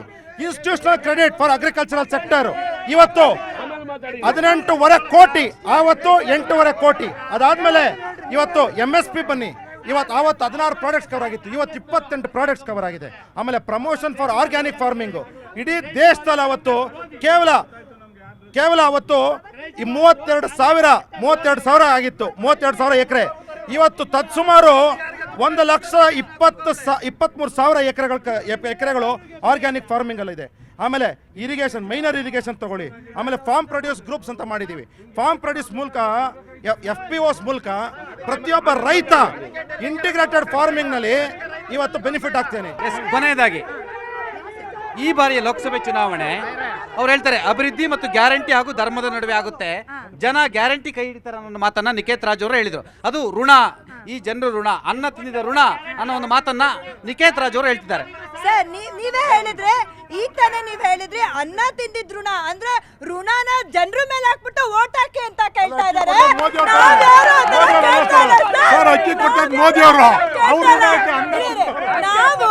ನಾವು ಕೇಳ್ತಾ ಇರೋದು ಅಭಿವೃದ್ಧಿ ಮೇಲೆ ಓಟ್ ಹಾಕಿ ಅಂತಾನೂ ಕೇಳ್ತಿಲ್ಲ. ಅಭಿವೃದ್ಧಿ ಮಾಡ್ತಿದೀವಿ, ಕೆಲಸ ಮಾಡ್ತಿದೀವಿ, ಬಂದಂತಹ ದೇವರ ಧರ್ಮ ರಕ್ಷಣೆ ಮಾಡ್ತಾ ಇದೀವಿ. ನಾವ್ ಯಾರ ಹತ್ರ ಹೋಗಿ ಅವ್ರ ತರ ಅನ್ನ ಹಾಕಿ ಋಣ ಇದೆ ಅಂತ ಕೇಳ್ತಿಲ್ಲ ಸರ್. ನಾನೊಂದು ಮುಖ್ಯಮಂತ್ರಿಗಳ ಪ್ರಶ್ನೆ. ವ್ಯವಸಾಯ ಸಹಕಾರ ಸಂಘ ಇದೆ ಬೆಂಗಳೂರು ದಕ್ಷಿಣ ತಾಲೂಕಲ್ಲಿ. ಅಲ್ಲ ಒಬ್ಬ ಸೆಕ್ರೆಟರಿ ಪಾಪ ಮುಸಲ್ಮಾನ ಒಬ್ಬ ಅಂಗಡಿ ಓಪನ್ ಮಾಡಕ್ ಹೋದ್ರೆ 2.5 ಲಕ್ಷ ಲಂಚ ತಗೊಂಡು ಸಿಕ್ಕಾಕೊಂಡಿದ್ದಾರೆ. ಇವ್ರು ಅಕ್ಕಿ ಹಂಚುತ್ತಾರ? ಅನ್ನ ಕೊಡ್ತಾರಾ? ಇದುವರೆಗೂ ರಾಜ್ಯದಲ್ಲಿ ಆಡಳಿತದಲ್ಲಿ ಮುಸಲ್ಮಾನರ ಬಗ್ಗೆ ಒಂದು ವಿಚಾರ. ಮುಸಲ್ಮಾನರಿಗೆ ಆವಾಗಲಿಂದ ಹೇಳ್ತಾ ಇದ್ರು ಏನಂತ ಗೊತ್ತಾ, ಅವ್ರಿಗೆ ನೀವು ಏನು ಮಾಡಿದ್ರು, ವೋಟ್ ಬ್ಯಾಂಕ್ ಮಾಡ್ಕೊಂಡಿದ್ರಿ. ನಾವೇನು ಮಾಡಿದ್ದೀವಿ, ಶಿಕ್ಷಣ ಕೊಡ್ತಕ್ಕಂಥ ಕೆಲಸ ಮಾಡಿದ್ವಿ. ಮುಸಲ್ಮಾನ ಹೆಣ್ಮಕ್ಳು ವಿದ್ಯಾವಂತರಾಗಬೇಕು, ಬುದ್ಧಿವಂತರಾಗಬೇಕು, ಶಾಲೆಗೆ ಹೋಗ್ಬೇಕು. ಅದು ಬಿಟ್ಟು ಇವ್ರೇನು ಮದ್ರಾಸಾಗಳ ಬಗ್ಗೆ ಒಂದು ಎಕ್ಸಾಂಪಲ್ ಹೇಳ್ಬಿಡ್ತೀನಿ ನೋಡಿ. ಇವರು 2008-9ರಲ್ಲಿ ಮನಮೋಹನ್ ಸಿಂಗ್ ಇದ್ದಂಥ ಸಮಯದಲ್ಲಿ ಮದ್ರಾಸಾಗಳ ಶಿಕ್ಷಣ ಇಂಪ್ರೂವ್ ಮಾಡಬೇಕು ಅಂತ ಹೇಳಿ ಒಂದು ಪೆಡಗಾಜಿ ಇನ್ಫ್ರಾಸ್ಟ್ರಕ್ಚರ್ ಇಂಪ್ರೂವ್ ಮಾಡಬೇಕು ಅಂತೇಳಿ ಒಂದು ಸ್ಕೀಮನ್ನು ಹೊರಡಿಸ್ತಾರೆ. ಅದು ಯಾವತ್ತೂ ಸಹ ಫಾರ್ಮುಲೇಷನ್ ಬರೋದೇ ಇಲ್ಲ. ನಮ್ಮ ಸರ್ಕಾರ ಬಂದಾಗ 2014-15 ಸಾಲಿನಲ್ಲಿ ಮದ್ರಾಸಾಗಳ ಶಿಕ್ಷಣಕ್ಕೆ ಇಂಪ್ರೂವ್ ಮಾಡಬೇಕು ಅಂತೇಳಿ ಒಂದು ಸ್ಕೀಮ್ನ ತರ್ತೀವಿ, ಪೆಡಗಾಜಿ ಮತ್ತು ಇನ್ಫ್ರಾಸ್ಟ್ರಕ್ಚರ್. ಅದಾದಮೇಲೆ ಸಿದ್ದರಾಮಯ್ಯನವ್ರ ಸರ್ಕಾರ ಏನು ಹೇಳುತ್ತೆ, 50 ಕೋಟಿ ಇಡ್ತೀವಿ, ಸರ್ವೆ ಮಾಡಿಸಿ ನಾವು ಡೀಟೈಲ್ ಆಗಿ ಹೇಳ್ತೀವಿ ಅಂತ. Believe me or not, believe me on record I am saying, Siddaramaiah government did not spend that 50 crores at all. Just like the way today it did not spend 1 crore 17 lakh crores. It did not spend. ನಮ್ಮ ಸರ್ಕಾರ ಬಂದಾಗ ಮದ್ರಾಸಾಗಳ ಶಿಕ್ಷಣಕ್ಕೆ ನಾವು ಒತ್ತು ಕೊಟ್ಟು ಯಡಿಯೂರಪ್ಪನವರು ಬೊಮ್ಮಾಯಿಯವರು ಮಾಡಿದ್ರಿ. ಹಿಜಾಬ್ ಇಂಪಾರ್ಟೆಂಟ್ ಅಲ್ಲ, ಶಿಕ್ಷಣ ಇಂಪಾರ್ಟೆಂಟ್. ಮೈತ್ರಿ ವರ್ಕೌಟ್ 28 ಗೆಲ್ತೀವಿ. ಮೈತ್ರಿ ವರ್ಕೌಟ್ ಮೈತ್ರಿ ಉಪಯೋಗ ಆಗುತ್ತಾ? ಆಗತ್ತೆ. ಮೈತ್ರಿ ಉಪಯೋಗ ಆಗುತ್ತಾ? ಮೈತ್ರಿ ಉಪಯೋಗ ಆಗುತ್ತಾ? 100% ಆಗುತ್ತೆ ಸರ್. ಆಗ್ಲೇ ಇವ್ರಿಗೆ ಭಯ ಶುರು ಆಗೋಗಿದೆ. ಒಂದ್ ನಿಮಿಷ ಒಂದು ಉತ್ತರ ಕೇಳಬೇಕು. ಇವ್ರಿಗೆ ದಮ್ಮಿದ್ರೆ ಈ ಬಾರಿ 100 ಸೀಟು ಗೆತ್ತೋಸ್ಲಿ. ಇಲ್ಲಿ ಕೊಡ್ತಾ ಇದಾರಲ್ಲ, ಕರ್ನಾಟಕದಲ್ಲಿ ಕಾಂಗ್ರೆಸ್ ಎಷ್ಟು ಸೀಟ್ ಗೆಲ್ಲುತ್ತೆ? ಕಾಂಗ್ರೆಸ್ ಎಷ್ಟು ಸೀಟ್ ಗೆಲ್ಬಹುದು? ಸಂಪೂರ್ಣವಾಗಿ ಎಲ್ಲಾ ಸೀಟ್ಗಳು ಗೆಲ್ತೀವಿ ನಾವು. ಕರ್ನಾಟಕದಲ್ಲಿ ಸಂಪೂರ್ಣವಾಗಿ ಕಾಂಗ್ರೆಸ್ಸೇ ಬಹುಮತವಾಗಿ ಬರುತ್ತೆ ಸರ್. ಲೋಕಸಭೆ ಚುನಾವಣೆ ನಿಮಗೆ ಸವಾಲಾ? ಲೋಕಸಭೆ ಚುನಾವಣೆ ಮೈತ್ರಿಯನ್ನ ಮುಗ್ಗರಿಸ್ತೀರಾ? ಇಲ್ಲ ಪಾಪ, ನಮ್ಮ JDS ನ ಸ್ನೇಹಿತ ಹೇಳ್ತಾ ಇದ್ರು 100 ಸೀಟ್ ಗೆದ್ದು ತೋರಿಸ್ಲಿ ಅಂತ. ಪಾಪ ಕರ್ನಾಟಕ ದೇವೇಗೌಡರ ಸ್ವಂತ ರಾಜ್ಯ. ಇವತ್ತು JDS ಕರ್ನಾಟಕದಲ್ಲೇ ಮುಳುಗುವಂತ ಸ್ಥಿತಿಗೆ ಬಂದೋಯ್ತು. ನೀವು ನಮಗ್ ಸವಾಲು ಹಾಕುವಂತ ಪ್ರಯತ್ನ ಮಾಡ್ತಾ ಇದ್ದೀರಿ. ಆದ್ರೆ ಒಂದ್ ಚೆನ್ನಾಗಿ ನೆನ್ಪಿಟ್ಕೊಳ್ಳಿ, ಕರ್ನಾಟಕದಲ್ಲಿ ಕಾಂಗ್ರೆಸ್ ಮತ್ತು ಎಲ್ಲ ನಮ್ಮ ಸ್ನೇಹಿತರ ಸಹಾಯದೊಂದಿಗೆ ಅತ್ಯುತ್ತಮವಾದಂತ ಪರ್ಫಾರ್ಮೆನ್ಸ್ ಕೊಡ್ತೇವೆ. ದೇವೇಗೌಡರ ತವರೂರು ಹಾಸನ ಜಿಲ್ಲೆ ಸೀಟ್ನ ಫಸ್ಟು ಕಾಯಂ ಯಾರು ಅಂತ ಮಾಡ್ಕೊಬೇಕು. ಕರ್ನಾಟಕದಲ್ಲಿ ಮೈತ್ರಿ ವರ್ಸಸ್ ಇಂಡಿ ಯಾರು ಗೆಲ್ತಾರೆ? ಇಂಡಿಯಾ ಒಕ್ಕೂಟ ಗೆದ್ದತ್ತೆ ಈ ಸತಿ. ಇಂಡಿಯಾ ಸರ್ ಒಕ್ಕೂಟ ಗೆದ್ದೇ ಗೆಲ್ಲತ್ತೆ, ಬೇರೆ ಒಂದೇ ಅಲ್ಲ. ಇಂಡಿಯಾ ಒಕ್ಕೂಟ ಗೆಲ್ಬೇಕು. 22 ಸೀಟ್ ಇಂಡಿಯಾ ಒಕ್ಕೂಟ ಗೆಲ್ಲುತ್ತೆ. ಕರ್ನಾಟಕದಲ್ಲಂತೂ ಬೇರೆ ಪಕ್ಷ ಬರುತ್ತೆ, ಸೋಲತ್ತೆ, ಇಂಡಿಯಾ ಗೆಲ್ಲುತ್ತೆ.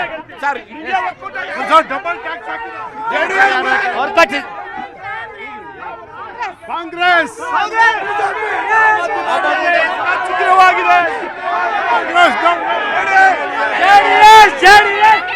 ಕರ್ನಾಟಕದಲ್ಲಿ ಮೈತ್ರಿ ವರ್ಕೌಟ್ ಆಗುತ್ತಾ ಇಲ್ವಾ? ಕರ್ನಾಟಕದಲ್ಲಿ ಕಾಂಗ್ರೆಸ್ನ ಗ್ಯಾರಂಟಿ ವರ್ಕೌಟ್ ಆಗುತ್ತಾ? ಈ ಎಲ್ಲದರ ಬಗ್ಗೆ ಕೂಡ ಆಮ್ ಆದ್ಮಿ ಪಾರ್ಟಿ, ಕಾಂಗ್ರೆಸ್, JDS ಮತ್ತು ಭಾರತೀಯ ಜನತಾ ಪಕ್ಷದ ಎಲ್ಲ ನಾಯಕರುಗಳು ತಮ್ಮ ಅಭಿಪ್ರಾಯವನ್ನು ವ್ಯಕ್ತಪಡಿಸಿದ್ದಾರೆ. ಇದು ಈ ವಾರದ ಜನಮಾನ. ಮುಂದಿನ ವಾರ ಮತ್ತೊಮ್ಮೆ ನಾನು ಚಿದಾನಂದ ಪಟೇಲ್ ನಿಮ್ಮ ಮುಂದೆ ಮತ್ತೊಂದು ಜನಮನದ ಮುಂದೆ ಬರ್ತೀನಿ.